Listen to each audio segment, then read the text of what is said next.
Bueno, la metodología que vamos a manejar el día de hoy va a ser que vamos a tener tres preguntas centrales sobre las cuales vamos a tratar de fomentar la participación y la discusión entre nuestros panelistas. Posteriormente, vamos a realizar un ciclo de preguntas dirigidas puntualmente a cada uno de los panelistas y sus áreas de experticia. Teniendo en cuenta que el chat por razones de seguridad estará desactivado en esta sesión, les pedimos que cualquier pregunta que tengan para realizarle a los panelistas al final de nuestra sesión sea dirigida a nuestro grupo o a nuestra cuenta de Twitter y de Instagram en redes sociales. Muchas gracias. Bueno, entonces vamos a empezar nuestra discusión con una temática fundamental que tiene sus raíces en el contexto económico general del mundo. Como la mayoría de ustedes conocen, en los últimos meses los gobiernos del mundo y sobre todo el gobierno colombiano se han enfocado en aplanar la curva de contagios. Pero más allá de discutir si esto fue algo efectivo o no, o si fue importante o no, eso tiene unas repercusiones gigantescas sobre la economía. Está generando una gran pérdida de productividad. Está generando una pérdida en el poder adquisitivo de los hogares colombianos y una pérdida sustancial de liquidez dentro de las empresas. Teniendo esto en cuenta, la primera pregunta del día de hoy será: ¿qué papel deberá jugar el sector financiero y bancario en la recuperación de la economía colombiana en los próximos meses frente a la reapertura del comercio, la producción y el consumo? El orden de respuesta que propongo para esta pregunta es el siguiente. Primero, Camilo Pérez. Segundo, Carlos Ernesto Lora.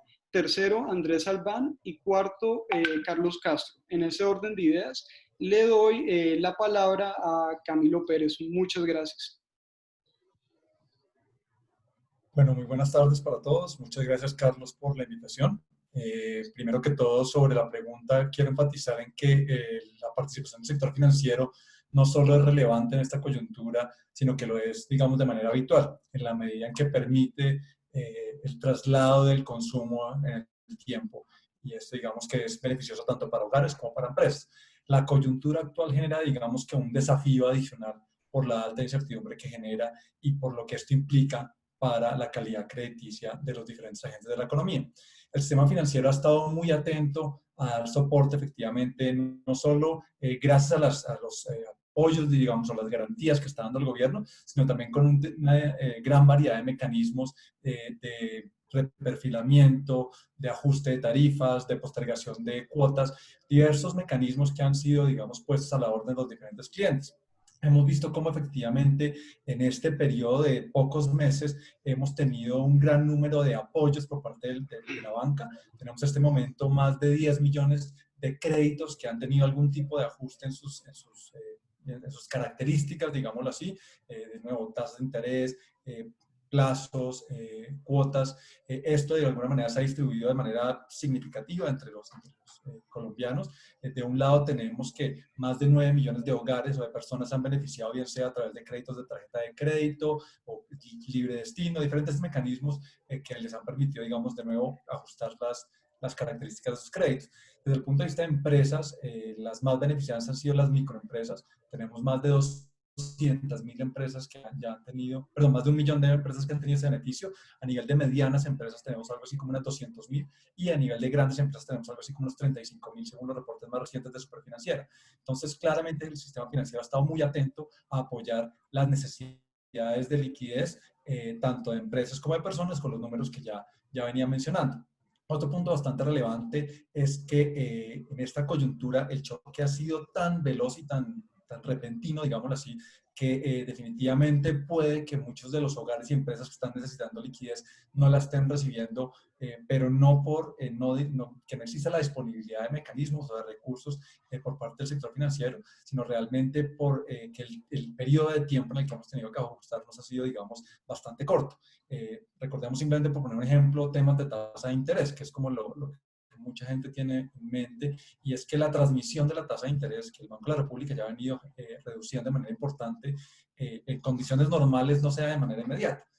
Todos conocemos el libro de texto y sabemos muy bien que la transmisión de la política monetaria se estima, dependiendo del país y las características, entre 1 y casi 2 años. Entonces, en momentos como el actual, esta transmisión también toma tiempo y con mayores veras, dada la alta incertidumbre. Entonces, digamos que ese es un punto que seguramente la gente todavía no está percibiendo y que con el pasar de los días y en la medida en que exista una normalización de la situación que estamos viviendo, pues claramente vamos a ver mayor beneficio tanto para empresas como para las personas.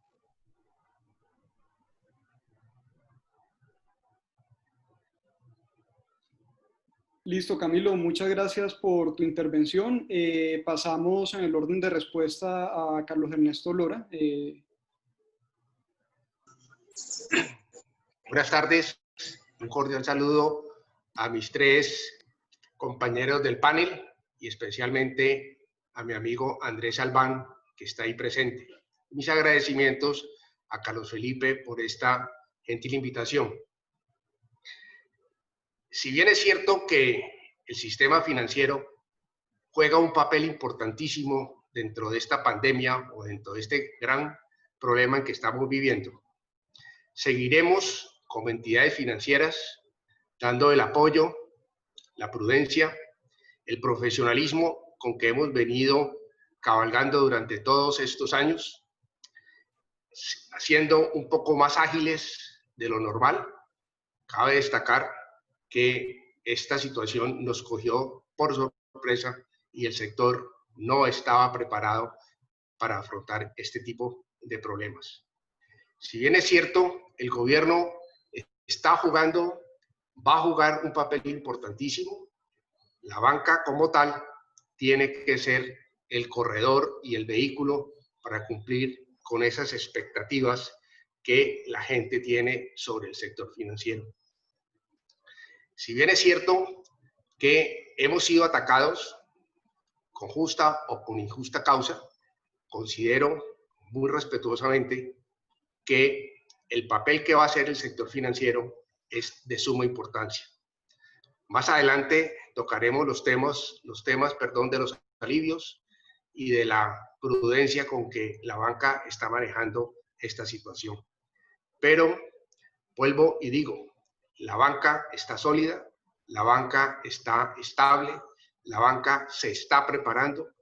Hemos tenido y vamos a tener dificultades en la parte operativa, en la parte técnica, porque los software no fueron diseñados para atender este tipo de cosas, para este tipo de eventos. Lo estamos haciendo, estamos trabajando para solucionar este tipo de inconvenientes.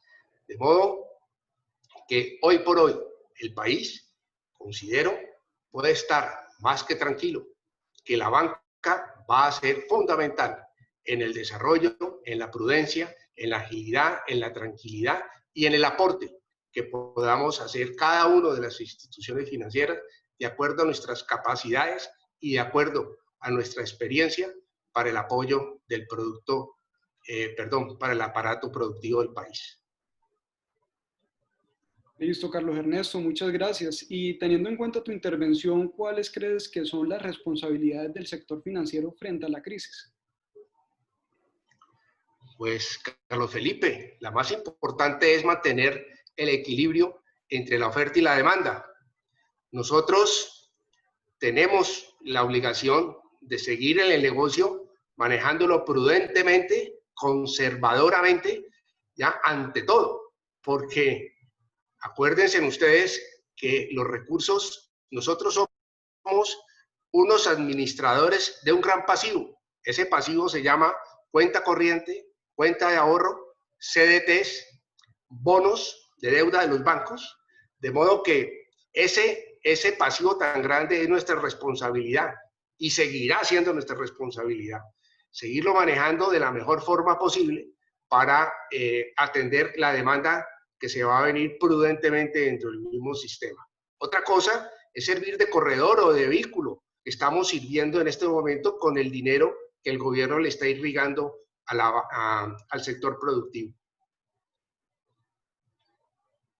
Listo, Carlos Ernesto, muchas gracias. Entonces seguimos en el orden de respuestas con Andrés Albán a la pregunta ¿qué papel deberá jugar el sector financiero en la recuperación de la economía colombiana en los próximos meses? Gracias, Carlos Felipe. Muchas gracias por la invitación. Aprovecho para saludar a mis compañeros panelistas, especialmente al doctor Carlos Ernesto Muy complacido de compartir este panel con ustedes. Yo quiero complementar un poco las respuestas que han dado mis compañeros, yéndome un poco hacia otro tema que yo creo que es fundamental dentro del sector financiero. Ya hemos hablado bastante de la liquidez y del rol importante de generar la liquidez y de la prudencia y de todos los temas relacionados con el acceso a crédito. Y yo tal vez me voy por el lado más relacionado con la parte de tecnología, con la parte de acceso, que tal vez mencionaba el doctor Carlos Ernesto hace un rato. Y yo voy a tocar ahí dos temas fundamentales y dos aspectos fundamentales que yo creo que el sector financiero juega en esta crisis. Y entendiendo el sector financiero, pues aparte de la banca, pues también hablando de empresas, por ejemplo, las empresas fintech que apoyan mucho en estos temas de acceso a través de tecnología. Lo primero que cabe resaltar es el rol muy importante que está jugando el sector en la dispersión de los recursos hacia la población más vulnerable. Ahí hemos visto un efecto muy interesante con la adopción de canales digitales como las billeteras digitales de los bancos, como por ejemplo DaviPlata, como por ejemplo Nequi, pero también estamos viendo nuevos jugadores que están entrando como las SETES, las sociedades especializadas en pagos y depósitos electrónicos, y muchos actores como los corresponsales bancarios o redes de distribución que complementan a la banca tradicional en hacer llegar estos recursos a la población muy vulnerable. Y yo quisiera resaltar que en estos momentos de crisis hemos visto cómo ese trabajo mancomunado entre las fintechs, entre la banca, pues ha logrado llevar subsidios y beneficios a cerca de 10 millones de personas en esta pandemia, teniendo en cuenta que pues todas son dispersiones digitales, que todo se hace en distancia y que estos recursos están llegando a sus beneficiarios de forma oportuna. Les voy a dar un ejemplo. Nosotros hemos visto cómo las transacciones en pequeños comercios, en pequeños corresponsales, en las poblaciones de Colombia, interactuando con las billeteras digitales que están dispersando estos subsidios, se han triplicado en esta pandemia. Las transacciones de corresponsalía bancaria en general han aumentado cerca de un 35%, lo que muestra esa dinámica en estos sectores más vulnerables y cómo pues estos recursos están llegando y están siendo dispersados a esta población de forma muy eficiente a través de todos estos nuevos canales que se están dando. Entonces ese para mí es un rol definitivamente supremamente importante. El segundo aspecto que yo considero que es fundamental desde el punto de vista del sector financiero es facilitarle a los comercios, sobre todo a los pequeños comercios, a que transformen sus negocios. Aquí lo que estamos viendo es que todos los pequeños, los comerciantes en general, están buscando alternativas para poder llegar a sus consumidores. Y en este sentido, pues yo creo que todos hemos visto noticias sobre cómo el comercio electrónico ha despegado pues durante esta pandemia de forma muy importante, pero cabe resaltar que no es solamente el comercio electrónico a través de grandes plataformas, sino que también los pequeños comercios están haciendo un gran esfuerzo para incorporar estrategias que les permitan llegar de forma diferente a sus consumidores. Y en este sentido, juega un rol muy importante los pagos digitales. Y ahí yo creo que la banca también tiene un rol supremamente importante. Lo que hemos visto en este último tiempo es cómo muchísimos de estos comercios que no tenían acceso, que tenían acceso muy limitado al ecosistema de pagos, están empezando a darse cuenta de la importancia de pertenecer a este ecosistema y de tener facilidades dentro de su comercio para que la gente les pueda pagar con medios de pago distinto al efectivo. Yo creo que ahí también están jugando un rol supremamente importante las fintechs, facilitando que los comercios más pequeños puedan vincularse de forma masiva a este ecosistema de pagos. Si bien nosotros vemos que el volumen transaccional se ha visto afectado con los pagos con tarjeta de débito y crédito, en general, pues por lo que están reportando pues las grandes redes financieras, obviamente esto está vinculado con que estas transacciones, pues por ejemplo turismo, restaurantes, no sé, compra de vehículos, probablemente sumaban muchísimo a este tipo de transacciones, pero sí definitivamente vemos que hay muchísimo pequeño comercio independiente, comerciantes, médicos, pequeñas farmacias, tiendas de barrio que están empezando a adoptar esos nuevos canales. Y yo creo que ahí la banca tiene un rol fundamental, el ecosistema financiero en general y la fintech tienen un rol fundamental, y esto va a traernos grandes beneficios en términos de formalización al país en el largo plazo. Listo, Andrés, muchas gracias por tu intervención. Ahora seguimos con nuestro profesor Carlos Alberto. Bueno, muchas gracias por la invitación. Saludos a los otros panelistas. Yo quiero rescatar un par de cosas de lo que mencionaron. Pues básicamente estamos enfrentando una coyuntura en que desde el punto de vista del sector financiero, lo que hemos visto y en la mayoría de los países ha sido una reducción de tasas y una mayor disponibilidad de recursos. Digamos que se han llevado a cabo como el recetario de política monetaria, pero digamos que esa transmisión de la política monetaria pues tiene unos retos en cuanto a la capacidad del sistema financiero para irrigar esos recursos de una manera responsable, como bien mencionaba ahorita el doctor Carlos Ernesto, porque básicamente pues hay una responsabilidad y se debe medir un poco adecuadamente cuáles son los riesgos en una coyuntura en que es muy difícil, digamos, por toda la incertidumbre que se enfrenta. Entonces vemos, yo no creo que veamos unos choques de oferta importantes, más bien puede haber algunos choques de demanda desde el punto de vista del crédito, y creo que yo creo que también es una oportunidad interesante para un poco entender y retomar algunas cosas que en realidad no hemos dejado de estudiar un poco en la economía y en la política monetaria. Por ejemplo, el tema de los canales de transmisión de la política monetaria que precisamente Camilo mencionó, en que existían unos rezagos entre la reducción de las tasas de los bancos y el lag para que eso se vea reflejado en los créditos. Eso es, digamos, algo que siempre ha existido, y uno quisiera ver de pronto esos rezagos o que esos canales de transmisión de la política monetaria efectivamente habilitados por ciertos cambios tecnológicos puedan eventualmente ser un poco menores. O, por ejemplo, ver otros canales que no están tampoco muy estudiados. Por ejemplo, el canal de lo que se llama el trade credit, ¿sí? Que es, digamos, la financiación a través de proveedores. Creo que es otro canal, es un canal que en las condiciones regulares es muy importante, es poco estudiado, pero no es un canal como tan directamente implicado en los mecanismos de transmisión monetaria.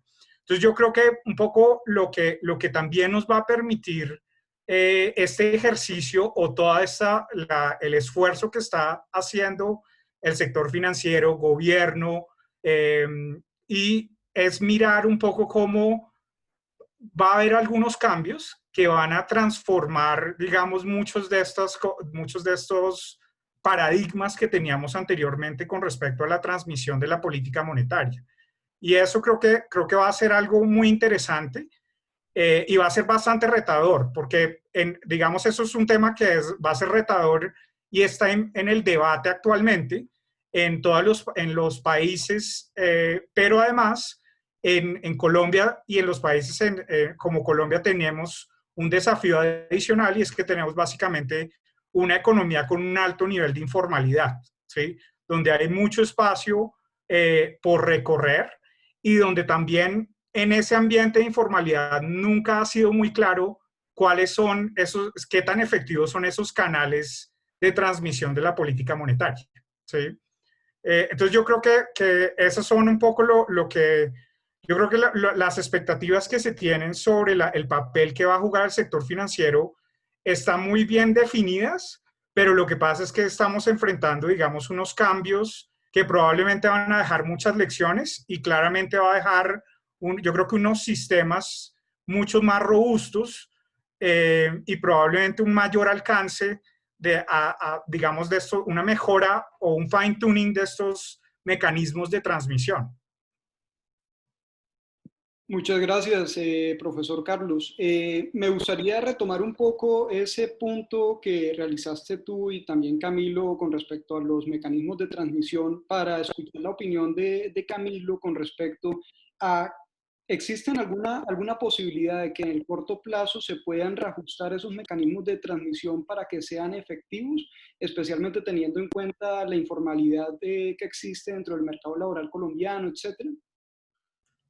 Bueno, yo primero quisiera retomar un poco lo que mencionaba Carlos sobre la transmisión. Y efectivamente yo creo que el Banco de la República ha hecho una tarea muy importante en estas pocas semanas, meses que llevamos del tema de la pandemia. Lo primero es mencionar pues que efectivamente ha venido reduciendo la tasa de interés, pero como ya lo mencionaba Carlos, pues la transmisión puede tomar tiempo y hay digamos, un gran número de variables que limitan bastante la transmisión en momentos como el actual. Pero hay algo que el Banco de la República ha hecho adicional y es el tema de liquidez. Yo creo que aquí ha sido algo que vale la pena destacar y que incluso cuando uno hace las comparaciones con otros países de la región o incluso economías emergentes, el Banco de la República se ha diferenciado por ser, digamos que muy oportuno en su accionar. Y digamos que normalmente hemos visto mecanismos digamos, de expansión de liquidez, los típicos de un banco central, con el movimiento, por ejemplo, las operaciones en repo o los mismos movimientos de encajes que eran muy utilizados en el pasado y que ahora están un poco más en desuso, pero el Banco Central de Colombia los ha venido utilizando. Entonces, digamos que esa situación favorece, digamos, que la transmisión de la política monetaria, por lo menos en el mercado monetario en el corto plazo. Pero además de esos mecanismos, digamos, más tradicionales, el Banco de la República ha ido un poco más allá. Y digamos que adicional a la compra de títulos del gobierno, que es otro mecanismo de los tradicionales, la compra de TES para expandir la liquidez de manera definitiva, el Banco de la República participó en el mercado de deuda privada, comprando de manera bastante importante títulos que están en circulación y en momentos que fueron, digamos, era muy necesario que alguien como el Banco Central entrara a participar. Estoy hablando de finales de marzo y primeras semanas de abril, en que realmente en ese momento cualquier recorte de tasa de interés no se hubiera transmitido a los mercados. Pero digamos que ahí actuó de manera bastante decidida el Banco Central. Lo siguiente también que vale la pena destacar es que el Banco de la República no se ha quedado ahí en la compra de activos para expandir de manera definitiva la liquidez y, ya como lo mencioné, repos, encaje, sino que además ha tenido también, digamos que un accionar adicional, y es una prueba que está haciendo, yo creo que es bien interesante, y es el mecanismo de expansión de liquidez con colateral de créditos como tal del sistema financiero. O sea, acá ya estamos entrando digamos, en un ámbito novedoso para una economía como la colombiana, que en economías desarrolladas como en Estados Unidos, el Banco Central Europeo, por ejemplo, o incluso en Japón, se han tomado, o en Inglaterra, perdón, se han tomado decisiones parecidas en el sentido en que los bancos centrales han buscado apoyar la dinámica de la economía directamente con canales que llegan al sistema financiero para el otorgamiento de créditos. Esto es bien importante porque muchas veces la liquidez, como sabemos también por lo que sucedió en la crisis financiera internacional, el hecho de que exista no significa que se esté irrigando a todos los rincones y que le esté llegando a todo el mundo que la necesita. Entonces ahí el Banco de la República creo que ha tomado, digamos que una aproximación bastante amplia y muy completa para atacar tanto el tema de tasas de interés con las reducciones, pero también buscando una transmisión adecuada. Y es que aquí es clave el tema de mercados, porque la tasa de interés, pues todos hablamos de la transmisión y digamos que se mencionaron diferentes problemas que existen para la transmisión, pero la transmisión más directa de la tasa de interés se da a través de los mercados. Recordemos que la referencia para las tasas de interés a todos los plazos básicamente son las tasas de interés del gobierno. Y en momentos como los que vivimos en marzo, finales, abril, con mucha tensión a nivel internacional, muchas preocupaciones a nivel también local, esas tasas estaban pues digamos, bastante altas. Y lo que se ha logrado, digamos, o lo que ha logrado el Banco de la República, tanto con el recorte de tasas como con el tema de liquidez, es efectivamente moderar un poco ese nerviosismo y permitir que las tasas de referencia para todo el resto estén en niveles un poco más bajos y eso definitivamente ayuda al desempeño de la economía. Claro, ahí hay un montón de temas que mencionan ahorita, de qué tan rápida puede ser la transmisión en una economía, digamos, informal como la colombiana. Digamos que son problemáticas que ya venían de antes y que creo que, digamos, es difícil solucionar ahorita con la pandemia. Pero por el lado de las cosas que se pueden hacer rápidamente, yo creo que el país ha tenido la oportunidad digamos, de experimentar con estas nuevas herramientas y estamos viendo unos buenos resultados por lo pronto en temas de transmisión de política monetaria. Listo, Camilo, muchas gracias. En este momento vamos a enfocar la temática hacia otro eje. Hablamos de las responsabilidades que tiene el sector financiero y cuál va a ser el futuro del sector financiero durante el plazo en el que dure esta coyuntura. Ahorita vamos a analizar cómo se ha visto afectado el sector financiero. Como ustedes saben y como lo han dicho en la exposición de sus argumentos, pues han surgido diferentes disposiciones del gobierno nacional frente a ese sector, que lo obliga a adoptar diferentes medidas extraordinarias. Entre estas se encuentran prórrogas crediticias, la reducción de tasas de interés para algunos productos, el cierre de sucursales. Esta vez me gustaría preguntarles a ustedes qué efecto tienen estas disposiciones sobre el desempeño general del sector financiero y ustedes creen que sería válido hablar en este momento sobre una posible crisis financiera que se sume a la crisis que estamos viviendo con el coronavirus.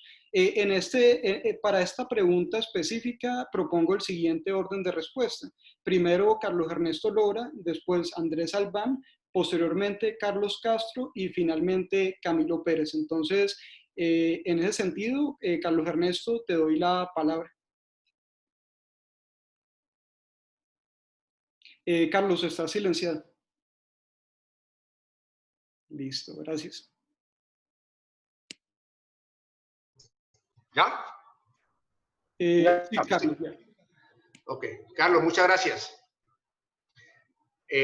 Primero quiero aclararte que no ha existido el cierre de oficinas por una situación de dificultad del sistema financiero. El cierre de oficinas de algunos bancos o de algunas entidades financieras se debió básicamente a que la cuarentena inicialmente fue bastante drástica y por lo tanto no había mucho flujo de personas en la calle. Número dos, muchas de las oficinas del sistema financiero están dentro de los centros comerciales y los centros comerciales en principio estaban cerrados, pero no se debió a una situación distinta que a eso. Número dos, hoy no me atrevería a decir que hay una crisis o se va a presentar una crisis financiera en nuestro sector. La banca, hoy por hoy, está sumamente bien constituida, es una banca sólida, es una banca, como lo decía yo anteriormente, bien manejada, y tenemos un elemento muy importante que me voy a extender un poquitico sobre esto, y es la superintendencia bancaria. La superintendencia bancaria está jugando un papel importantísimo dentro del sector financiero. Y esto viene desde la crisis del año de 1998, 1999, donde sí se presentó una crisis en el sector financiero. Esta no es una crisis del sector financiero. Esta es una crisis de la economía, no de Colombia, del mundo. Entonces, no podemos excluir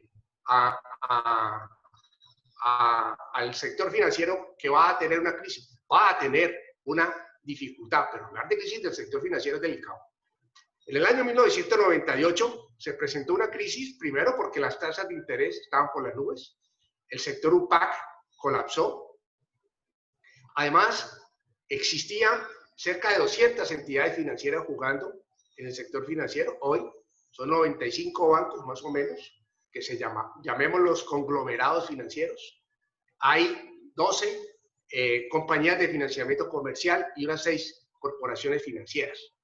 No hablemos de corredores de bolsa, no hablemos de fiduciarias, sino básicamente de lo que es el grueso del sector financiero, aunque hacen parte de lo mismo. Los grandes grupos financieros, pues hoy por hoy se fusionaron con los almacenes de depósito, con los leasing, etcétera, etcétera. Además de la crisis del año 98 que se llevó al sistema UPAC, y el sistema UPAC se llevó a los deudores de las corporaciones de ahorro y vivienda, porque prácticamente valía más la deuda que lo que valía la casa. Salió en esa misma época, acuérdense, el famoso 2 por 1000. Ese 2 por 1000 era para financiar la crisis financiera de los bancos, pero resulta que no fue así. Financió a las cooperativas financieras que en ese entonces existían y financió también a la banca oficial. La banca privada se metió la mano en el bolsillo, consiguieron créditos con el mismo gobierno y salimos adelante. Entonces, igualmente, en la crisis del año 2008, que fue una crisis que provino de la especulación de las hipotecas y de los bonos basura en los Estados Unidos, y gracias a la globalización del sistema, pues nos vimos contagiados todos, pero la verdad sea dicha, el sistema financiero colombiano en la crisis del 2008 salió sumamente fortalecido. Y salió sumamente fortalecido porque veníamos de una superintendencia que nos exige y que muchas veces es hasta antipático las exigencias que nos hacen, pero ahí están los frutos. Nos miden por los índices, nos miden por controles, nos miden por todo. Pero ahí está un sistema sólido y bien representado. Lo que sí no podemos aceptar, la verdad sea dicha, es la cantidad de gente o de memos o de chat, de gente irresponsable propiciando la cultura del no pago. La verdad, uno no entiende cómo alguien propicia esa cultura. Y la cultura del no pago, no es para el sector financiero, es para todo el mundo. Imagínense ustedes que el sector real diga no le pago a los proveedores y los proveedores no le pagan a los proveedores y así sucesivamente, y nos vamos a convertir en la época prehistórica del trueque. Igualmente con el sector financiero. No le pago al sector financiero porque errores ahí que equivocadamente están convencidos que la plata de los bancos es de los accionistas. Por favor, los bancos somos los grandes pasivos que existen en este país. La plata que existe en los bancos es de las cuentas corrientes, de los ahorros, de los CDTs, de los bonos de deuda de los bancos. No he visto el primero que escriba en una red social o en un chat o en algo, díganle a los bancos que no le paguen los intereses a las cuentas de ahorro, a los CDTs o a los bonos. No he visto el primero, para que compensemos que no le van a pagar a los bancos los créditos o que condonemos las tasas de interés. En eso sí quiero ser muy enfático porque la verdad es que el daño que le están haciendo a la economía irresponsables propiciando la cultura del no pago, no hay derecho que sean tan irresponsables. De modo que en este orden de ideas yo considero que hoy por hoy la banca está fortalecida, hoy por hoy la banca está preparándose para lo que se nos va a venir. Indiscutiblemente los alivios que el gobierno ha solicitado pues no son unos alivios fáciles de tener. La verdad no considerábamos que eso iba a suceder. Pero les doy un dato. Hoy la cartera de la banca vale cerca de 510 billones de pesos. Y la banca ha autorizado alivios por cerca del 40%. Ese 40% es más o menos 210.000 billones de pesos. La banca no está haciendo un esfuerzo. La banca está haciendo un esfuerzo enorme. ¿Hay que manejarlo? Claro, por supuesto, hay que manejarlo. Y es más, hoy el superintendente bancario salió a decir, esta semana llegó una propuesta de un borrador del gobierno al sector financiero sobre unos nuevos alivios que se van a presentar. Esos nuevos alivios van a comenzar no a partir del 15 de julio, que se vencen los primeros, sino a partir del 30. Y nos exigió, o nos va a exigir, que hagamos una segmentación de los créditos. Quiénes han pagado, quiénes no pueden pagar y quiénes definitivamente están colapsados. Para empezar a reestructurar todo lo que es este tipo de alivios. O sea, el gobierno también está muy metido en ayudar a la banca a que la banca preste el servicio, pero al mismo tiempo que no se afecte. No se olviden, la plata no es de los bancos, la plata es de los cuentacorrentistas, es de los ahorradores, es de los CDTs y es de los bonos. Por eso la banca tiene que ser responsable ante este tipo de acontecimientos. Otras cosas que se están pidiendo son los créditos con garantía. Eso es cierto. La banca los está estudiando y lo va a hacer.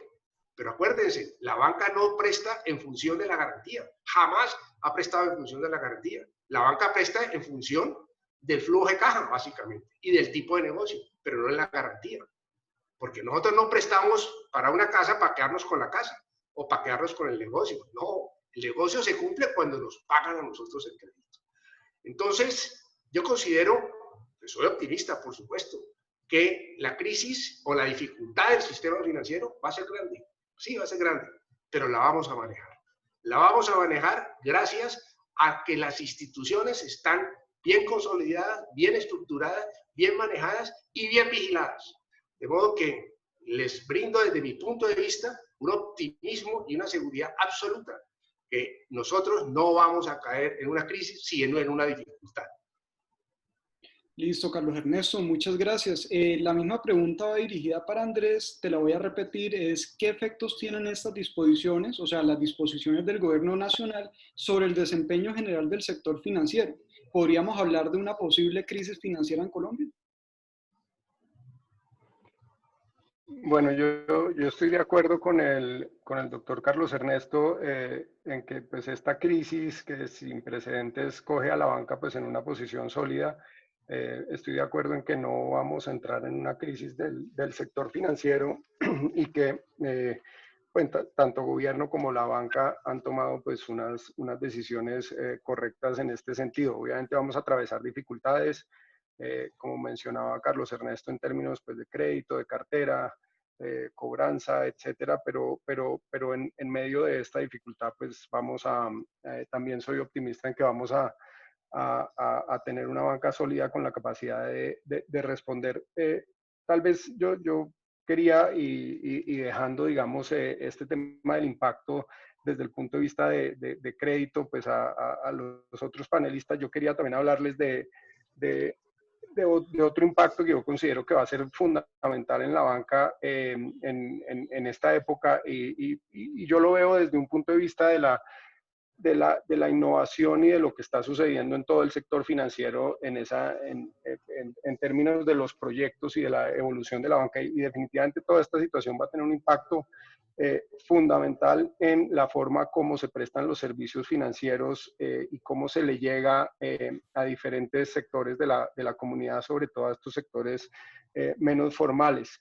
En este momento, y nosotros tenemos pues una relación muy grande con varios de los grandes bancos de este país y estamos viendo que ahora más que nunca la banca está invirtiendo en una transformación digital, está invirtiendo en desarrollar nuevos productos financieros digitales que permiten acceso pues a través de billeteras electrónicas, acceso a crédito digital, acceso, pues digamos, a una cantidad de productos novedosos y lo que estamos viendo es que la banca en general no está frenando este tipo de desarrollos y este tipo de iniciativas de innovación, todo lo contrario, se está acelerando el proceso. Yo creo que esto muestra que tenemos un sector pues saludable, mirando hacia el futuro, un sector que está innovando, que está invirtiendo pues en desarrollar estos nuevos mecanismos y estos nuevos canales para llegar a este segmento y eso pues es muestra definitivamente de que tenemos un sector saludable y que lo que está mirando es cómo esta crisis pues va a traer nuevas oportunidades para muchas personas de acercarse a la banca, de ser una banca pues más incluyente, una banca que va a permitir que muchísimos de los segmentos de la población que probablemente no tenían productos financieros van a poder llegar a tener acceso acelerados por toda esta dinámica pues de comercio que se está dando utilizando mecanismos distintos al efectivo. Entonces, yo soy positivo, también como dice el doctor Carlos Ernesto, yo creo que la banca pues tenemos una banca sólida que va a superar esta dificultad y yo miro por el lado de todas las oportunidades que están desarrollando desde la perspectiva de la innovación, de la digitalización y de la transformación hacia una banca más incluyente en este periodo.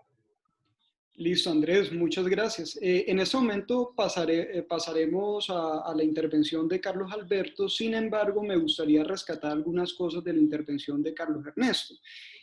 Sobre todo, pues algunos puntos, como por ejemplo lo que él mencionó de la cultura del no pago y de que la base fundamental de la financiación de los bancos está en las cuentas de ahorro y en las cuentas corrientes y en las cuentas de crédito. Entonces, en ese sentido, ¿cuáles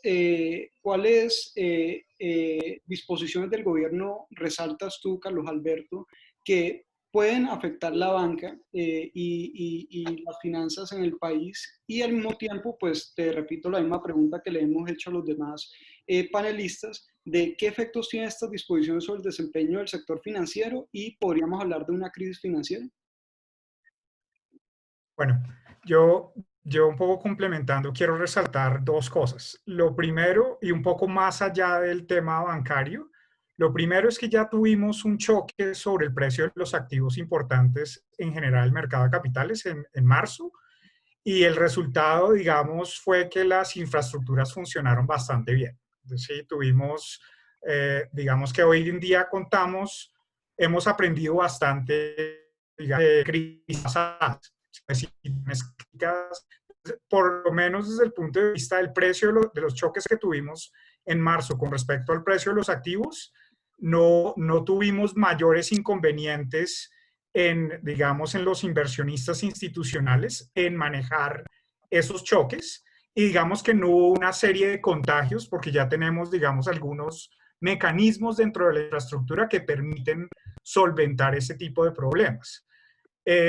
No estamos exentos de que enfrentemos otros choques en los precios de los activos, por ejemplo, en las acciones o en la tasa de cambio, pero ya hemos visto unas caídas importantes que históricamente no habíamos visto, y la verdad lo que nos deja satisfechos es que las infraestructuras y el sistema como tal funcionó bastante bien. Obviamente se va a demorar de pronto en algunos de esos activos en recuperar los precios antes de esos choques, pero eso es algo normal. El otro punto que me gustaría resaltar es que hace poco salió el informe de estabilidad financiera del Banco de la República y da un mensaje verdaderamente positivo. En este momento es muy difícil decir que, por ejemplo, ya hablando de los temas bancarios, que podamos ver los indicadores de calidad crediticia afectados por el choque de la pandemia. ¿Por qué? Porque esto se demora en verse reflejado en los indicadores que publica, por ejemplo, la superintendencia. Entonces, uno sí esperaría una desmejoría de los indicadores, por ejemplo, de calidad crediticia, que es normal, dado la importancia del choque que estamos viendo, pero un mensaje muy positivo de ese ejercicio que hacen en el Banco de la República es un ejercicio prospectivo a 2 años que muestra que este choque de corto plazo lo puede absorber el sector bancario y el sector financiero sin mayores traumatismos. Es decir, sí vamos a esperar unas menores utilidades, va a desmejorarse la calidad crediticia, pero al final no se ven afectados de manera importante los indicadores de solvencia de las entidades financieras. Entonces, ¿eso qué quiere decir? Que en últimas tenemos unas entidades financieras que habían tenido unos desempeños muy buenos en los últimos años, que les ayuda a tener un colchón para soportar estos periodos. Entonces creo que eso es un mensaje bastante positivo, porque en este ejercicio incluyen un poco cómo se verían estos indicadores del sector financiero de aquí hasta el 2021, hasta finales del 2021, y los mensajes que mandan son bastante positivos en términos de la salud de nuestro sistema financiero. Listo, Carlos. Muchas gracias. Y pasamos finalmente a Camilo Pérez con la misma pregunta. Perfecto, yo quiero retomar sobre varios de los puntos que han venido comentando. Lo primero que quisiera destacar es que el origen de la crisis actual no tiene que ver con el sistema financiero, que ya se comentaba anteriormente. La crisis financiera del 2008-2009 tuvo un origen financiero. La crisis de Colombia a finales de los 90, como ya se mencionó, tuvo un origen financiero. Entonces, digamos que es un diferenciador bastante importante que hay que mencionar ahorita. Entonces, tenemos una banca, no solo a nivel local, sino a nivel internacional, que venía con un buen desempeño, con niveles de solvencia, digamos, mucho más reforzados que lo habitual, dado que pues, la crisis de 2008-2009 nos enseñó que se debía mejorar el tema regulatorio, todos los temas de Basilea, y esto de alguna manera han permitido que a nivel internacional y a nivel local la situación de los bancos estuviera mucho mejor. Eso también, digamos, que venía acompañado de una calidad de cartera bastante buena. Antes del choque veníamos con niveles del 4.5, alrededor de ese nivel de cartera morosa bastante, digamos, bueno para los estándares de Colombia. Unos niveles de cobertura elevados, más de 160% de cobertura sobre la cartera morosa, de nuevo generando, digamos, que un punto de partida, digamos, bastante bueno para los bancos. Ya Carlos mencionaba las conclusiones del reporte de estabilidad financiera. Lo segundo que quería destacar era el tema de la institucionalidad. Ya también lo mencionaron. El hecho de que exista una superintendencia financiera revisando, supervisando y atenta a lo que están haciendo los bancos. Eso es bien importante porque digamos que uno como que el hecho de que exista ya y que todo funcione de manera adecuada, como que a veces no valora lo importante que es tener una entidad de este estilo, pero sí, eso es bien relevante. A finales de los 90, digamos que la debilidad probablemente institucional que existía permitió mucho de la crisis o digamos incluso exacerbó la crisis de Colombia en ese momento. En el 2008-2009 claramente la falta de supervisión y una regulación efectiva fue responsable de parte fue una de las causas que llevó a la crisis que vivimos. Entonces era el segundo punto. Y el tercer punto que quisiera destacar es que claramente los bancos también hemos aprendido como ya mencionaba, también de las crisis, de las situaciones complejas que hemos tenido en el pasado. Hoy en día, digamos que las políticas de otorgamiento de crédito de los bancos son mucho más robustas, los sistemas de información que manejamos también. Cómo saber a quién podemos prestarle y a quién no sin poner en riesgo los recursos de los ahorradores, que también se ha comentado bastante. Son temas que se han mejorado muchísimo a nivel del sistema financiero, tanto local como internacional. Y algo ya un poco más anecdótico, que yo creo que vale la pena también recordar de lo que sucedió en la crisis financiera del 2008 y 2009. Y era que, como esa crisis venía de afuera, para los bancos colombianos, digamos, era un choque exógeno, y nosotros estamos de alguna manera bien preparados. Salimos no solo, digamos, bastante bien de la crisis, sino que incluso salimos fortalecidos. Recuerden que en ese momento, o después de la crisis financiera internacional del 2008-2009, fue el momento en que los bancos colombianos aprovechamos para una expansión internacional. Y hoy en día, pues, los bancos colombianos son los principales participantes del mercado del sistema financiero centroamericano. Entonces, digamos que ese tipo de oportunidades también es importante valorarlas en una situación como la actual, en la que haber estado en una posición bastante, digamos, de buena solvencia, de buena calidad de cartera, de buenas políticas de crédito, buena institucionalidad, buena regulación, permiten que este tipo de oportunidades se presenten como la que sucedió en el pasado. Yo creo que en este momento, con muchísimos desafíos, porque el choque es muy diferente, hay unas características bien particulares, que como ya lo mencioné al principio, era un choque inmediato que de alguna manera es complicado reaccionar tan rápidamente, sí nos permite estar en una posición, digamos, de tranquilidad para el sistema financiero. Y con esto no quiero ser, digamos que, no quiero ocultar la realidad, y ya también lo mencionaban, y es claramente hay muchos desafíos para los bancos en estos momentos, partiendo del punto de cómo identificar a esos clientes que tienen una calidad crediticia suficiente para continuar otorgándoles créditos sin poner en riesgo los recursos. Entonces, hay muchos desafíos, sí, pero yo creo que la banca está en una posición muy favorable antes del choque, y esto nos permite, digamos que con tranquilidad enfrentarlo. Y definitivamente yo creo que por lo pronto una crisis financiera en Colombia está lejos de ser la realidad. Listo, Camilo, muchas gracias. Aprovechando que estamos en el punto sobre las afectaciones que ha tenido el sistema financiero a partir de la crisis, me gustaría oír la opinión y esto parte de una de las preguntas que hemos recibido en nuestro público, la opinión de Andrés Albán como presidente del gremio de Colombia FinTech, sobre qué oportunidades ha identificado el gremio que se pueden extraer de esta situación de la pandemia y cómo esas oportunidades pueden ayudar a fortalecer el sistema financiero. Bueno, yo creo que es una muy buena pregunta. Pues el gremio FinTech es un gremio que hoy en día agrupa alrededor de unas 200 empresas en torno pues, a servicios financieros que se apoyan en tecnología para llevar estos servicios a la comunidad.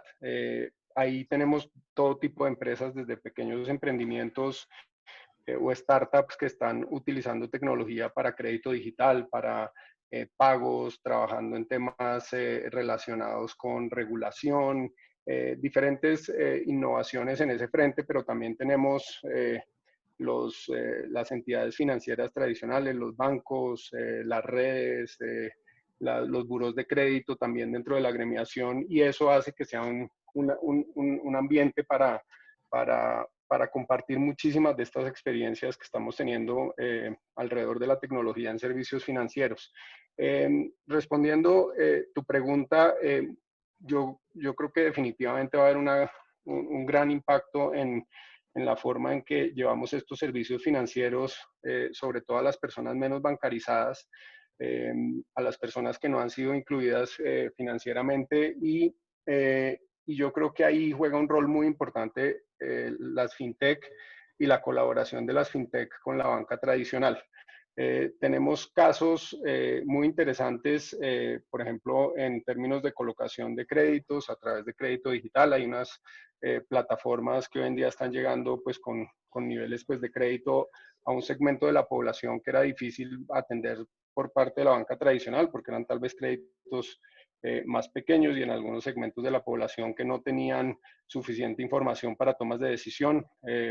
Por otro lado, también tenemos varias fintech que están en el segmento de pagos digitales y que están ayudando a que muchísimos de los pequeños comercios que no estaban dentro del sistema o el ecosistema de pagos recibiendo pues alternativas distintas al efectivo, pues también tuvieran esta capacidad de acceso pues a través de pasarelas de pago o a través de otros mecanismos como las billeteras digitales para recibir pagos con QR, etcétera. Vemos innovaciones muy interesantes como por ejemplo alianzas entre un banco tradicional con una fintech para desarrollar plataformas como por ejemplo las de RappiPay, donde pues también vemos innovación financiera en ese frente.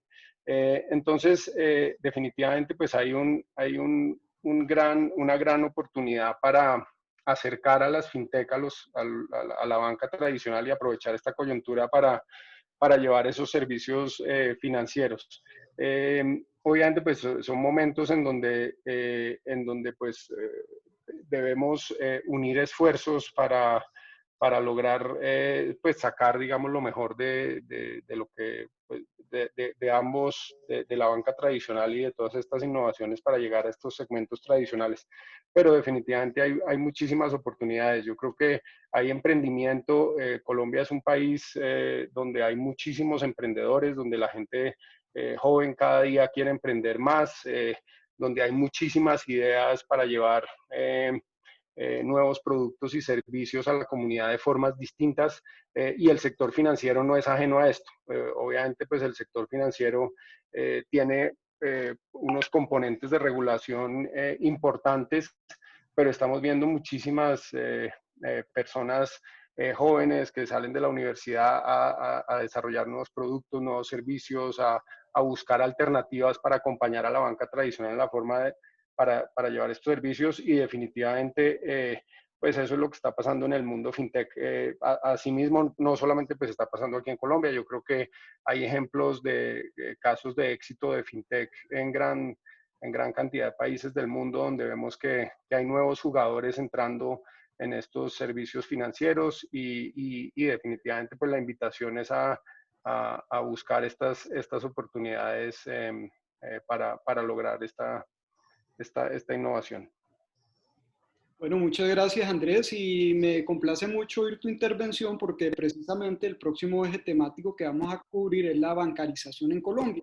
Entonces, como ustedes ya saben, la coyuntura obliga a diversas instituciones financieras a fortalecer sus canales de virtualización, llevando a algunos a especular sobre un aumento en el nivel de bancarización y con ello a nuevas oportunidades para adoptar productos financieros que antes no eran de fácil acceso para todos los colombianos. Entonces, en este orden de ideas, la pregunta es, ¿cuáles creen que son los principales retos que se tienen que superar para aumentar el nivel de bancarización e inclusión financiera en Colombia? Y la coyuntura nos está permitiendo cerrar la brecha que existe con los países más bancarizados. Para esta pregunta propongo el siguiente orden de respuesta. Primero, Carlos Castro, seguido por Carlos Ernesto Lora, después por Camilo Pérez y finalmente, para que cierre la discusión de bancarización, Andrés Albán. Entonces, profesor Carlos, te doy la palabra. Muchas gracias.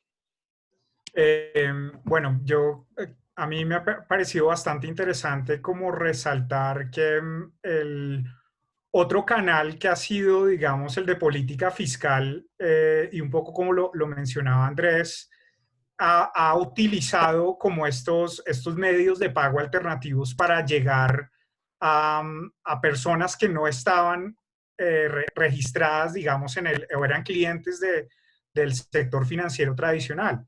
Y creo que eso verdaderamente le ha dado un impulso y es un canal que viene, digamos, de la necesidad de irrigar estos recursos a los más necesitados, que es una herramienta de política fiscal, pero que aprovechó un poco esta dinámica tecnológica y este impulso que ha tenido como la industria fintech. Entonces creo que eso definitivamente es algo que ha ido de la mano también de muchos de los planes, digamos, de subsidios.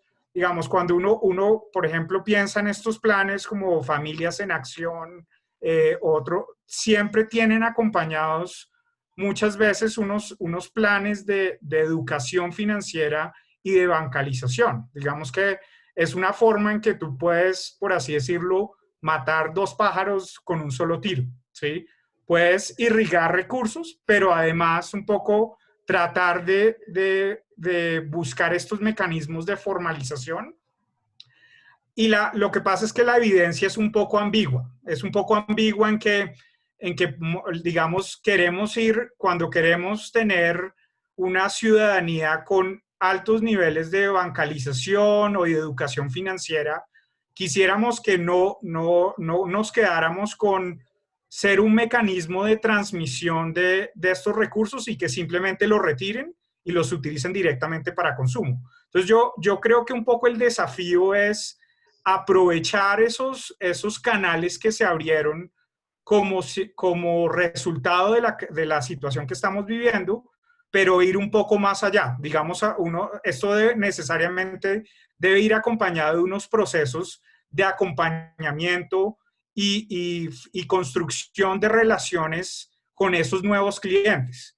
Entonces yo creo que ahí va a ser muy importante que el sector financiero, digamos, en compañía de las fintech, logre un poco llegar a las necesidades de esa nueva clientela. Y creo que esto va a ser un impulso importante que definitivamente en el mediano plazo nos va a ayudar mucho con el tema de la informalidad. Pero de nuevo es un reto, porque el tema con digamos, la evidencia académica, digamos, de estos ejercicios donde hacen evaluación de impacto sobre los programas de educación financiera, la bancarización, no es muy positiva, ¿sí? Pero creo que estamos en una coyuntura donde si se direccionan los esfuerzos de las entidades para tratar de ofrecer un portafolio atractivo para estos nuevos clientes, veo que eso es algo que puede ser muy positivo en el mediano y largo plazo. Listo, profesor, muchas gracias. Entonces seguimos en el orden de respuesta con Carlos Ernesto Lora para la misma pregunta sobre los prospectos de la bancarización en Colombia. Carlos, gracias.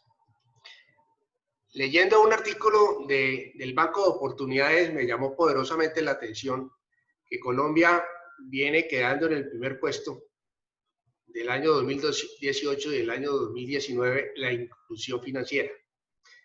Esto me llamó poderosamente la atención porque siempre uno ha escuchado que es muy difícil que la gente se bancarice. Sin embargo, gracias a todos estos mecanismos, y supongo yo que ahora con la pandemia, mucha más gente le ha tocado empezar a aprender sobre este cuento. La banca viene invirtiendo sumas enormemente grandes, pero son enormemente grandes lo que la banca está invirtiendo en tecnología para ser una banca de vanguardia, para estar competitivamente al margen de todo lo que está pasando. Cada vez las personas están y van a dejar de ir a las sucursales.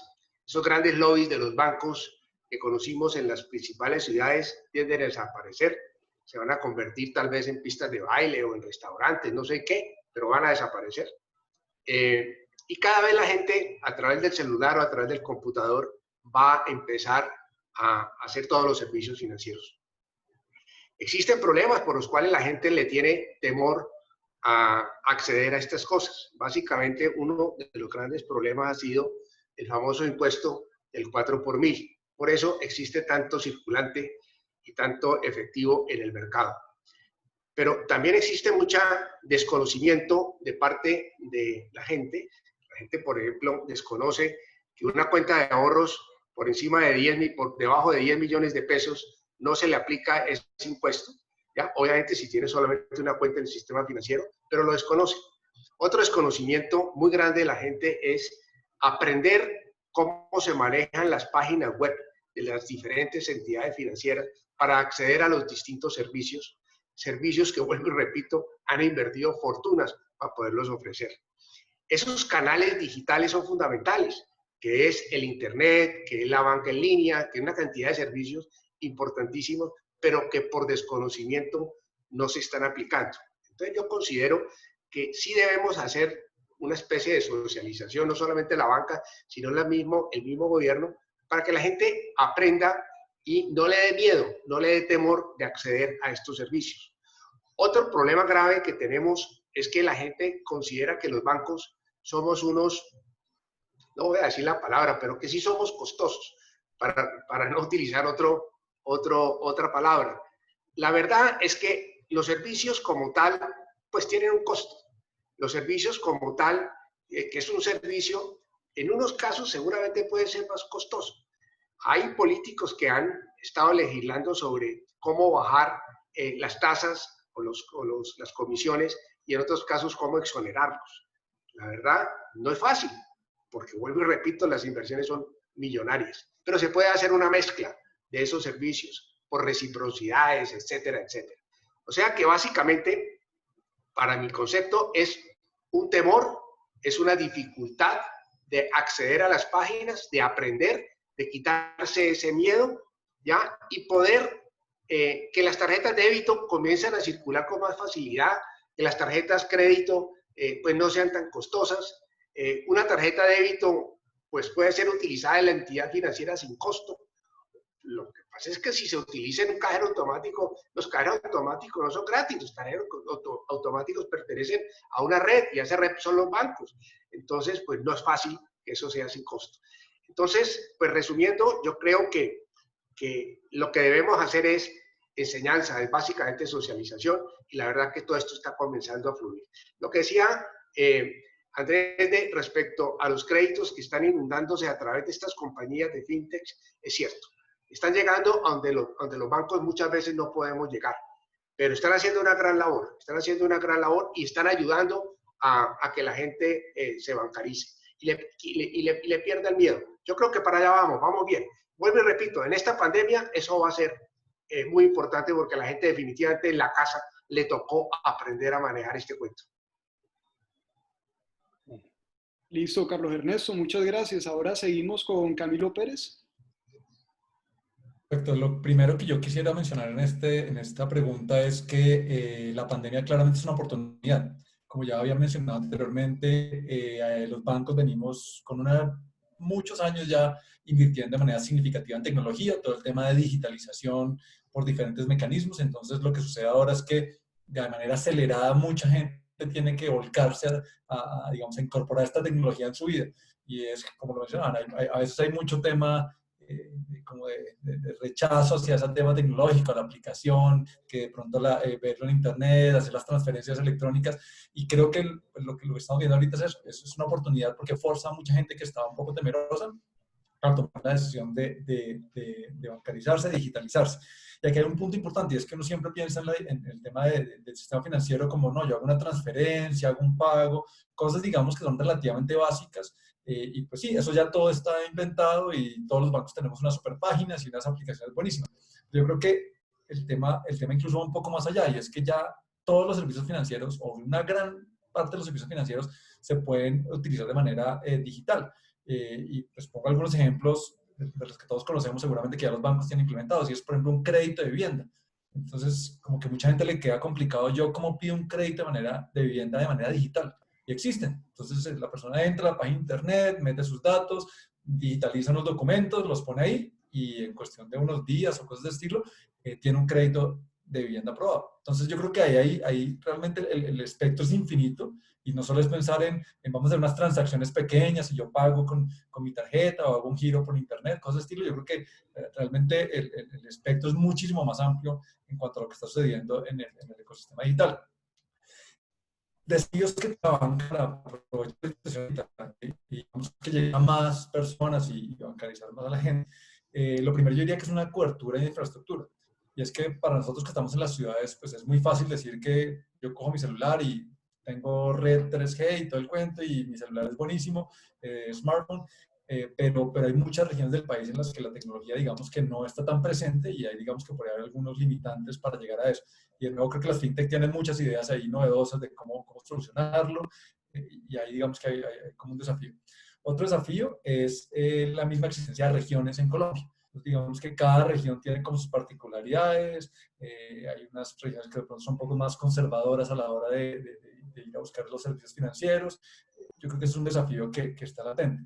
Y el otro desafío que también ya lo mencioné es el tema, digamos, de la mentalidad, la psicología que existe, que como ya mencionaron, en muchos casos le tiene mucho temor al sistema financiero, pensando en que hay costos excesivos y cosas de estilo.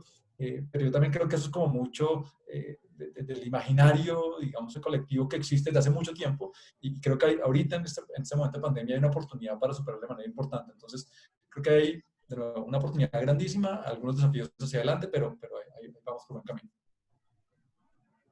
Listo, Camilo, muchas gracias. Y aprovechando la presencia de Andrés, te hago la misma pregunta que le hemos hecho a los demás panelistas, pero al mismo tiempo me gustaría rescatar algo de lo que dijo Camilo y es el tema de la bancarización, sobre todo en las regiones más apartadas del país. ¿Qué tipo de tecnologías financieras se están adaptando a esa realidad geográfica colombiana? ¿Y cómo tú ves el futuro de la bancarización en Colombia en el país post pandemia? No, pues muy interesante. Yo estoy muy de acuerdo en lo que han dicho los panelistas. Incluso quisiera contar una anécdota sobre los temas de bancarización. Nosotros hemos participado mucho en todo este proceso de pagos de subsidios desde hace muchos años, desde el 2012, cuando nacen programas como Familias en Acción, Colombia Mayor, etcétera.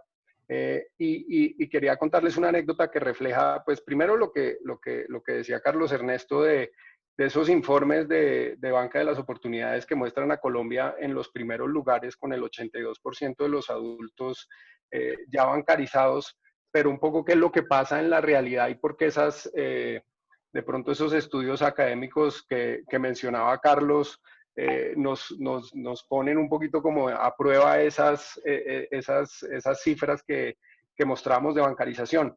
Esta anécdota es, nosotros, como les mencionaba, pagamos subsidios del Estado en muchísimos municipios alejados.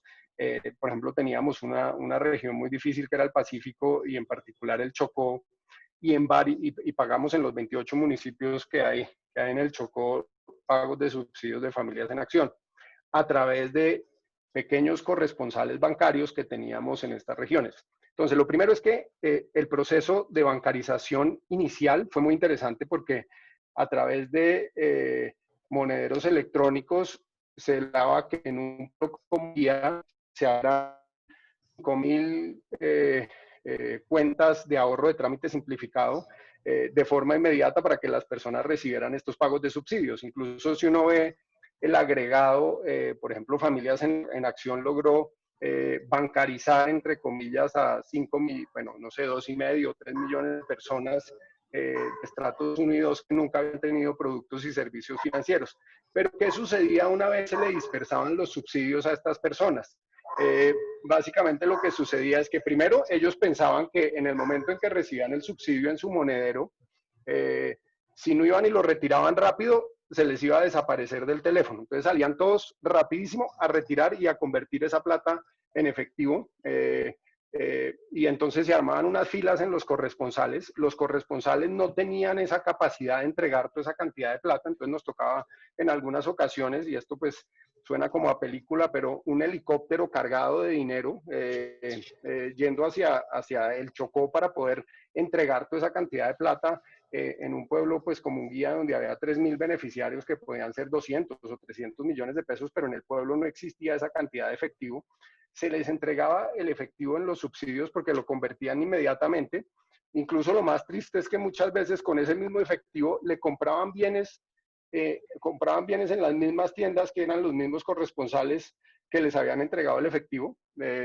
Y después las empresas de consumo masivo tenían que contratar otro helicóptero para sacar la plata en efectivo de regreso y a los 2 meses volver a llevarla. Y digamos que ahí es donde el efecto de la bancarización definitivamente se pierde por completo, porque duraban bancarizados 5 minutos durante 2 meses y usaban su producto financiero durante 5 minutos, que era ir a hacer un retiro. Y yo creo que todos somos conscientes en este país cuando se dispersan, por ejemplo, muchas veces nómina, nosotros vemos los primeros y los 15, las colas en los cajeros de gente retirando la plata. Entonces, ahí es donde uno dice, bueno, ¿qué está pasando en la bancarización? ¿Cómo es posible que esas cifras que vemos del 82% de los adultos bancarizados, ¿por qué no utilizan los servicios financieros o los productos financieros de la forma que deberían utilizarse? Y nosotros hemos venido, digamos, estudiando un poco como ese efecto y qué es lo que pasa en las transacciones del día a día de las personas pues que reciben este tipo de subsidios, y definitivamente lo que vemos es que hay un segmento de la población que para nosotros es fundamental, que es el segmento de los pequeños comerciantes, donde las personas hacen las transacciones en el día a día. Si nosotros nos ponemos a ver las tiendas de barrio, salones de belleza, si nos ponemos a ver de pronto una ferretería de un pueblo,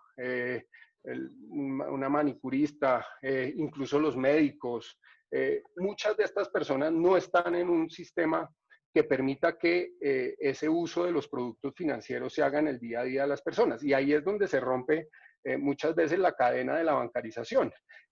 Y ahí digamos que hay una cantidad de inconvenientes, yo creo que lo mencionaban muy bien, por ejemplo, Camilo, desde el punto de vista de educación, o Carlos Ernesto, donde vemos que definitivamente hay un gran reto para que las personas pues tengan pues, digamos, esa educación de entender que hay la posibilidad de beneficiarse a través de los servicios financieros. Por ejemplo, hay un gran desconocimiento del costo del uso de efectivo. Yo creo que, y ahí hay, y no solamente, digamos, en estos pequeños comercios, sino, por ejemplo, los grandes proveedores, los grandes fabricantes que muchas veces venden en estos canales tienda a tienda, también tienen incorporado dentro de sus mecanismos de distribución grandes pues, eficiencias en el uso de efectivo, y ellos mismos a veces son propensos a que se siga utilizando el efectivo. Entonces, si no se logran identificar estos segmentos de la población, y yo reitero que ahí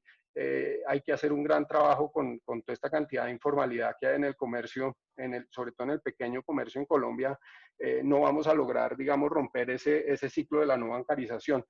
Hay un dato también muy interesante que quería ver ahora, pues quería contarles ahora en la pandemia. Si nosotros vemos las transacciones que se hacían con mecanismos distintos al efectivo, y vemos algunos reportes que han sacado Credibanco y Redeban y algunas de las redes financieras, vemos que se ha caído sustancialmente el uso de tarjetas, no tanto el uso de tarjetas, sino que se ha caído sustancialmente el volumen que se transaba a través de estos mecanismos. ¿Qué es lo que sucede? Es que la gran mayoría de las terminales de pago y de los comercios que están habilitados para recibir pagos, como lo decía Camilo, están en las grandes ciudades, y en los grandes centros comerciales, en los restaurantes, en los comercios mucho más formales, en el turismo, que estaban acostumbrados a recibir este gran volumen. Y esta gran diferencia y esta gran caída que hemos tenido en transacciones ha sido precisamente porque los pequeños comerciantes en los municipios alejados, en los distintos sitios, allá definitivamente pues no había cómo recibir un pago con tarjeta de débito y crédito, y nosotros tenemos una gran deuda como país en lograr que se genere una mayor dinámica en el ecosistema de pagos digitales para que haya una mayor bancarización. Yo creo que ahí definitivamente toca trabajar, hay unos esfuerzos grandes que está haciendo el gobierno desde el punto de vista de regulación para permitir que haya una mayor apertura pues, de mayor competencia en todos los temas de pagos digitales, que haya una mayor apertura en estos canales, y definitivamente yo creo que si no atacamos ese tema de la aceptación de pagos digitales en estos segmentos de la población, va a ser muy difícil que definitivamente tengamos una mayor bancarización en nuestro país. Listo, Andrés, muchas gracias por tus apreciaciones, y ahora vamos a terminar, vamos a concluir este panel de hoy con una serie de preguntas del público incorporadas a las preguntas que teníamos planeado para cada uno de ustedes. Entonces, la primera está dirigida para el profesor Carlos Alberto.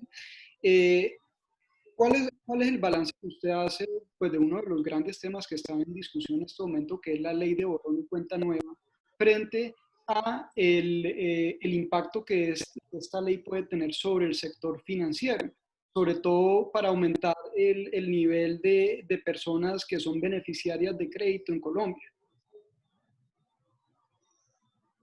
Bueno, mira, hay varios temas que están un poco sobre la mesa porque obviamente este tema de la información está relacionada con, digamos, la evaluación de la calidad crediticia, ¿sí? Entonces, el tema es que si los bancos no tienen acceso a información para evaluar la calidad crediticia, pues se vuelve un poco más difícil ese proceso.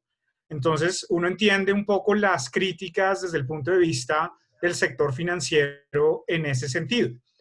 Por el otro lado, lo otro es que también la tecnología ha habilitado, digamos, otros mecanismos de evaluación de riesgo crediticio. Entonces, digamos, hay ahorita muchos esfuerzos por lo que se llaman las métricas alternativas, que pueden ser un sustituto y porque están basadas, digamos, por ejemplo, transacciones más, otros tipos de transacciones. Por ejemplo, hace poco Rappi sacó un artículo con los datos de Rappi donde mostraba que la evaluación crediticia con la información de transacciones se complementa y genera una mejor alineación del score crediticio. Entonces yo creo, entonces en este momento vivimos en un tiempo en que cada vez vamos a tener más información, vamos a tener más información alternativa para hacer una evaluación crediticia. Entonces yo creo que sí podemos llegar a un equilibrio en que le demos una valoración diferente a la información que tenemos para hacer evaluación de riesgo crediticio. El otro tema, y yo creo que la motivación de la ley es tratar de que en últimas no se castigue tanto el fracaso, digamos, digamos, de las iniciativas empresariales. Creo que hay una parte de la motivación de lo que se quiere con esa ley, de tratar de que la gente pueda de alguna manera digamos, reinventarse, ¿sí? Que no lleve un castigo crediticio durante toda su vida y que pueda rápidamente, digamos, generar otro proyecto y que de alguna manera eso pueda ser mirado desde otra óptica. Entonces yo lo que creo, y ese es un tema es un tema como importante, porque algo que es claro digamos, a nivel mundial es que muchas empresas fracasan, ¿sí? Los emprendimientos, uno escucha historias anecdóticas de gente que tiene hoy una empresa muy consolidada y te dice, mire, yo antes de tener esta empresa consolidada fracasé 3 veces, ¿sí? Entonces uno quisiera que esos fracasos de alguna manera no sean un impedimento para que la gente pueda reinventarse y efectivamente poder salir adelante. Entonces digamos, yo entiendo un poco las críticas del sector financiero, pero también deberíamos un poco mirar esto con qué información alternativa tenemos para hacer esa evaluación crediticia y cómo podemos, digamos, de pronto no depender con información pasada. Yo trabajo mucho en temas también de estadística y en estadística uno quiere, digamos, hay información que es muy antigua y que básicamente no puede ser útil en este momento para evaluar las características, por ejemplo, para hacer un tema de scoring crediticio. Entonces yo creo que es un tema de mirar cómo se puede buscar mejores herramientas o información alternativa para hacer unas evaluaciones de riesgo crediticio. Listo, muchas gracias, Carlos. Ahorita continuamos con una pregunta híbrida entre unas preguntas recomendadas por el público y una pregunta que ya estaba planeada para Carlos Ernesto Lora sobre el tema de las remesas. Pues nosotros sabemos que las remesas que reciben los colombianos del exterior son una importante fuente de ingresos para el país. ¿Cómo se ha visto afectado el tráfico de remesas dada la coyuntura? Ante una posible recesión global, ¿qué podemos esperar del envío de remesas en el futuro y qué repercusiones podría conllevar esto para los hogares colombianos y para el sector financiero?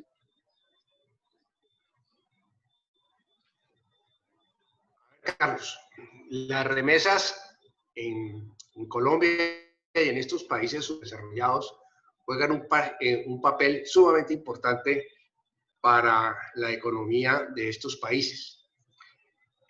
Rápidamente les informo estadísticas, que es básicamente por las cuales uno se está moviendo.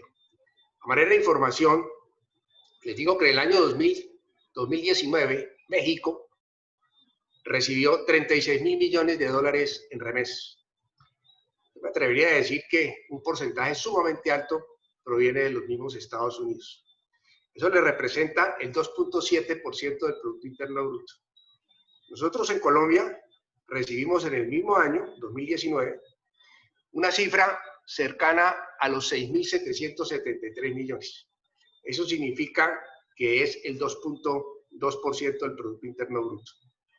Pero si nos comparamos con países como El Salvador, por ejemplo, que recibió menos que nosotros, 5.200 millones, representa el 22% del Producto Interno Bruto. Es una cosa bárbara, bárbara. Y lo mismo Honduras, que significa casi el 22% del Producto Interno Bruto, y recibió cerca de 5.600 millones de dólares. Esas remesas en estos países pues comienzan a ser una cosa importante para el sustento de todas estas familias que reciben esos ingresos. Las remesas en Colombia no son remesas altas, oscilan entre 250 y 350 dólares por transacción. Las remesas en Colombia básicamente han estado representadas en corredores muy específicos, Estados Unidos, España. Bueno, a continuación te puedo decir algo más. Pero para concretar un poco la pregunta, quiero decirte que al mes el primer trimestre nosotros habíamos decrecido las remesas, perdón, al mes de abril, casi en un 15%. Muy distinto, pero muy distinto, Carlos Felipe, a lo que el Banco de la República había pronosticado con un 40%. Y el Banco Mundial fue un poco más optimista, fue el 20%. La realidad es que fue el 15%. Para el mes de mayo, nosotros consideramos que las remesas van a mejorar más de ese 15% porque están influenciadas básicamente por el Día de la Madre. El Día de la Madre es el mes más importante de las remesas en cualquier parte del mundo. Este mes, que es el Día del Padre, Carlos Felipe, eso es común y corriente. Nosotros no figuramos dentro de ese esquema. Entonces, sí, es importante este rubro de la remesa. Otro dato que me gustaría informarles a ustedes es el de los países, de dónde nos alimentamos nosotros de esas remesas. El principal país o el principal corredor son los Estados Unidos. Después, España. Después viene Chile, Panamá, Perú, el Reino Unido, Ecuador, en fin. Dentro de estos 10 países, más o menos, el último puede ser Francia, está casi el 87% de las remesas que reciben en Colombia. Al estar afectado Estados Unidos y al estar afectado España, por supuesto las remesas automáticamente se afectaron. Increíblemente, con la misma apertura, porque ellos comenzaron el problema de la pandemia primero que nosotros. A partir del mes pasado, la economía de los Estados Unidos se abrió relativamente. Inmediatamente comenzaron a surgir las remesas, a incrementarse las remesas. Cabe destacar que los Estados Unidos ha inyectado trillones de plata al aparato productivo y a las personas naturales. Esas personas naturales son las que envían las remesas a todos estos países. Estas personas hasta ahora no se han visto afectadas. No sabemos qué va a pasar ahora, dentro de un mes, que esos auxilios de los Estados Unidos se acaben, que no pueden ser infinitos. A lo mejor muchas de esas personas se van a ver afectadas y las remesas se van a ver disminuidas. El primer trimestre fue sensacional. Primero porque la devaluación ayudó enormemente. En la medida en que la devaluación es alta, pues recibe a las personas en estos países más pesos y la gente o invierte más, perdón, o manda más para ahorrar o para que gasten, pero la verdad es que la devaluación ayuda enormemente.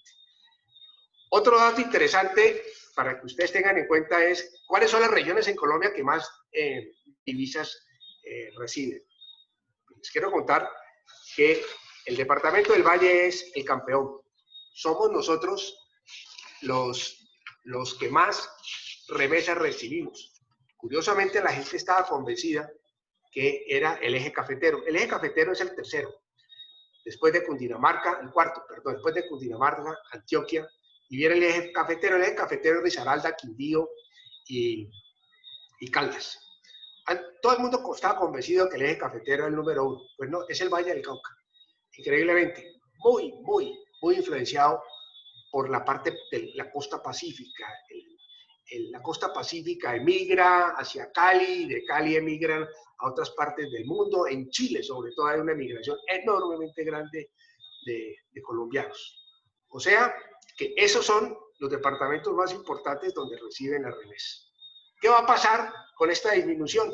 Pues hombre, clarísimamente, va a haber menos ingresos, por supuesto va a haber menos consumo, va a haber menos inversión en artículos de lujo, en artículos de primera necesidad, en electrodomésticos, incluso en la misma vivienda. Se va a incrementar en algo la pobreza, o sea, porque es que hay familias que definitivamente viven de las remesas en este país. Eso no lo podemos desconocer. Los corredores más importantes que se vieron afectados en los Estados Unidos, pues fue donde comenzó la pandemia, en Nueva York. Nueva York dicen que es la segunda ciudad más importante de Colombia, que no es Medellín, que es Nueva York, donde está la mayor concentración de colombianos.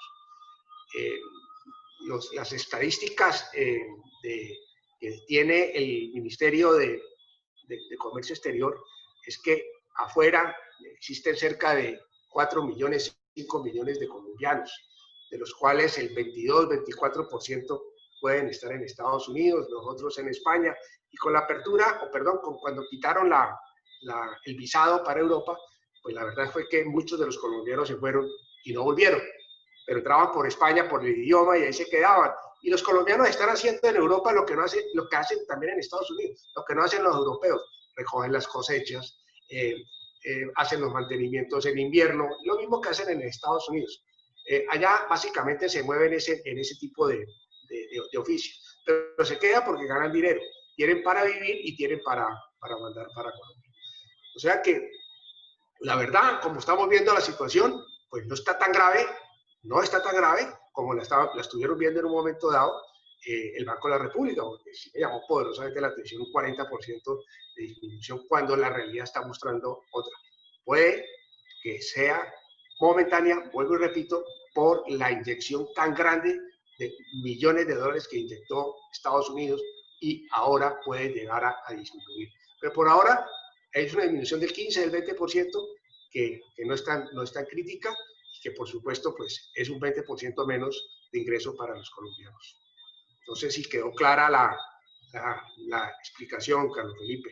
Listo, Carlos Ernesto, sí, muy interesante tu análisis del tema de las remesas.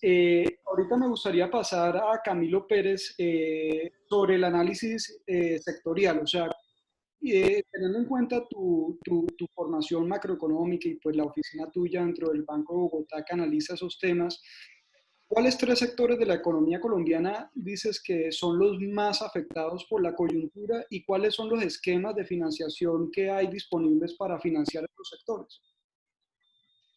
Bueno, digamos que nuestro análisis macro es digamos, más general. Lo que hemos visto hasta el momento es que los sectores más afectados tienen que ver, están relacionados con el tema de servicios. Principalmente vemos aquellos servicios que no son de primera necesidad, temas, por ejemplo, de recreación, de diversión, turismo, el mismo transporte muy golpeado. Digamos que ahí es donde están quizás las mayores afectaciones. Si uno mira los datos de los últimos meses, lo que hemos observado es, por ejemplo, en temas de comercio de vehículos, por ejemplo. caídas de 100% en el mes de abril, claramente por el cierre como tal.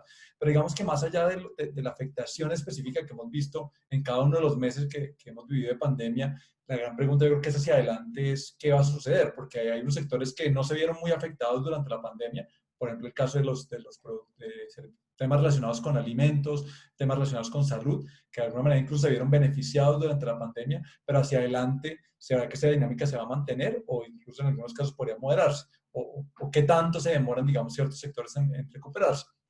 Digamos que aquí hay de nuevo un gran espectro de desempeños y mucho va a depender de lo que haga el gobierno y de cómo se vaya reabriendo la economía. De nuevo, retomo el tema de manufactura. Manufactura, muchos sectores tuvieron cierres muy pequeños porque eran productos de primera necesidad o que se requerían, digamos, para que el país siguiera funcionando, y esos sectores de alguna manera pues no se vieron muy afectados. La industria, por ejemplo, tuvo caídas de alrededor del 30-35% en el mes de abril, cuando ya acabo de mencionar un ejemplo de caídas de casi 100% en el caso, por ejemplo, de ventas de vehículos en sectores comerciales. Tenemos los restaurantes, también han sido muy golpeados con caídas también significativas, en la medida en que en principio ni siquiera el tema de domicilios compensaba, sino que era simplemente un cierre total de los establecimientos. Entonces, digamos que hay una gran variedad, vamos a depender de cómo se vea la economía, pero estamos convencidos de que si bien hay sectores que muy pronto van a tener una recuperación, esta recuperación primero que todo no va a ser plena, ¿no? Digamos que nuestras proyecciones, que son muy inciertas en este momento y se basan en muchos supuestos, nos apuntan a que la gran mayoría de sectores no va a recuperar el mismo nivel de actividad que traía antes de la pandemia, que probablemente nos tome en la mayoría de los casos trimestres y en algunos casos incluso años volver a esos niveles. Segundo, precisamente digamos, va a ser muy demorada la recuperación para muchos sectores, porque no solo, digamos que en principio sería un choque de oferta, como lo comentamos al principio de la charla, y es que se cierra por completo en algunos momentos los sectores y se abre paulatinamente, sino que también creemos que va a haber un choque de demanda. Las decisiones de consumo y de inversión creemos que han cambiado de manera, vamos, casi que estructural, o que van a, digamos, van a durar mucho tiempo esos cambios. Los hogares seguramente van a ser mucho más precavidos a la hora de consumir. En este momento, por ejemplo, la demanda de bienes durables está muy golpeada, caídas significativas en este tipo de productos, y las decisiones de inversión de los empresarios también van a estar se van a postergar bastante, van a estar muy limitadas, en la medida en que precisamente esa alta incertidumbre pues no los deja tomar, digamos, esas decisiones, pues no sabemos, digamos, qué tan rápido se recupera la economía como un todo. Entonces, yo creo que hay una gran diversidad, digamos, de impacto, sobre todo los servicios muy golpeados y aquellos de que no son de primera necesidad, temas relacionados con bienes durables también muy golpeados, y en general todo, digamos, este tipo de servicios de entretenimiento, diversión, cines, el tema, por ejemplo, de turismo, como ya lo mencioné, muy afectados. ¿Cómo se va a lograr, digamos, o cómo se va a financiar todo esto? Y digamos que ahí la banca tiene, digamos, una disponibilidad de recursos bastante amplia, lo que ya hemos comentado al principio, del Banco de la República, irrigando bastante liquidez, ayuda no a financiar esos sectores, sino a que las condiciones del mercado monetario sean, digamos, más laxas, más expansivas, y eso definitivamente permite un mayor flujo de recursos a diferentes sectores. Pero otra pregunta muy importante es el gobierno. Digamos que creo que no es el foco de esta charla, pero ahí hay unos interrogantes bastante grandes de cómo el gobierno va a lograr, digamos, a llegar todos los recursos que requiere, manteniendo cierta sostenibilidad en las cuentas fiscales, y yo creo que es un desafío que viene hacia adelante. Listo, Camilo, muchas gracias. Y ya para cerrar nuestro panel, me gustaría hacerle una pregunta muy sencilla a Andrés Albán, y es una pregunta que creo que está en boca de muchas personas actualmente. ¿Nosotros podríamos hablar de las fintech como las grandes ganadoras de la coyuntura? Pues yo diría que en esta coyuntura no hay grandes ganadores, definitivamente. Yo creo que todos estamos pues pasando, digamos, situaciones complejas, y yo lo que tal vez mencionaría es que hay ciertos sectores que se ven un poco más beneficiados que otros. En términos generales, todos los sectores que tienen como base la tecnología, que ofrecen servicios hacia una mayor digitalización, como el comercio electrónico, como las fintech que llevan los servicios a través de canales electrónicos, como, digamos, pues mencionaban algunos otros como la salud, etcétera, pero sobre todo lo que sí estamos viendo es que hay una gran migración de algunas actividades comerciales hacia el comercio electrónico. Y por lo general el comercio electrónico viene relacionado con temas de pagos digitales, y eso ha hecho que varias empresas fintech pues vean un gran dinamismo en su crecimiento. Entonces, pues yo diría que hay oportunidades. Tal vez esto ha mostrado, Carlos Felipe, que muchas empresas y muchos segmentos de la población tenían una gran deuda tecnológica, y tal vez, como lo mencionaba Carlos Ernesto al inicio, cuando todo esto sucede, muchos de los proyectos que habían por ahí, tal vez, y no estamos solamente hablando del sector financiero, de la banca, empresas de consumo masivo, retailers, restaurantes, en general se dieron cuenta que muchos de los proyectos y de las inversiones que debían ocurrir durante muchos años en el pasado y que habían dejado de lado, a todos les cogió un afán terrible de poder salir al aire con oferta digital, salir al aire con pagos digitales, y eso pues obviamente ha generado una gran demanda de este tipo de servicios en todos estos sectores. Entonces mucho de lo que está pasando es que empresas proveedoras de servicios de tecnología, desarrolladores de software, empresas que ofrecen pues, por ejemplo, páginas de comercio electrónico, etcétera, pues están recibiendo una altísima demanda de sus servicios en estos momentos, y yo creo que eso pues hace obviamente pues que haya un repunte en esta actividad. Temas de domicilios, por ejemplo, que mucho de estos también se trabaja a través de la tecnología, también han tenido un gran repunte, pero yo estoy de acuerdo que en el mediano plazo, pues la economía va a estar afectada y vamos a tener, pues obviamente unas dificultades para poder generar un mayor consumo. Incluso dentro del mismo segmento fintech hay empresas de crédito digital que no la están pasando fácil, pues por lo que ya hemos hablado ampliamente en el panel al inicio sobre los temas pues de crédito y de liquidez. Entonces, pero digamos que en general sí. Por ejemplo, hoy salió una noticia muy interesante de una inversión que se anunciaba en una empresa fintech colombiana en medio de la pandemia, pues que se realizó, que se comunicó en estos días, de un fondo de inversión que se llama Green Hill en una fintech que se llama Omnibank. Y eso pues muestra que a diferencia de otros segmentos, incluso pues está trayendo inversión extranjera hacia Colombia, pues este tipo de iniciativas de tecnología. Listo, Andrés, muchas gracias. Y muchas gracias a todos nuestros panelistas, a Carlos Alberto, a Carlos Ernesto, a Camilo, a Andrés, por haber sacado un tiempo para discutir con los jóvenes cuáles son esos prospectos que tiene el sector financiero y bancario para el país. Le pido a todos los participantes que se quedaron hasta el final que estén atentos a sus redes sociales, ya que en las próximas horas vamos a comunicar acerca de los retos que tenemos planeado alrededor de esta temática y de un reto de política pública que vamos a anunciar y que en el cual ustedes van a poder participar en las próximas semanas. De igual forma, ustedes van a poder mandar sus hojas de vida para poder ser escogidos dentro del panel de jóvenes que vamos a tener sobre esta misma temática la próxima semana. Muchas gracias a nuestros panelistas y esperamos que esta discusión nos permita crear ideas para poder reconstruir esas falencias históricas que tiene la sociedad colombiana, esas deudas históricas que algunos nombraron, por ejemplo, con el tema de la incorporación de las tecnologías financieras, y poder construir a partir de esta crisis un panorama económico más favorable para Colombia. Muchas gracias. Muchas gracias, Carlos Felipe. Gracias, Carlos Felipe. Muchas gracias a todos ustedes. Muchas gracias. Un abrazo. Hasta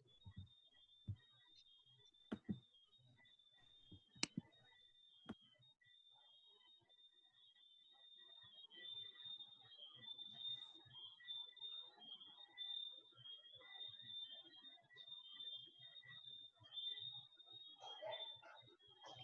Estamos apagados, ¿no?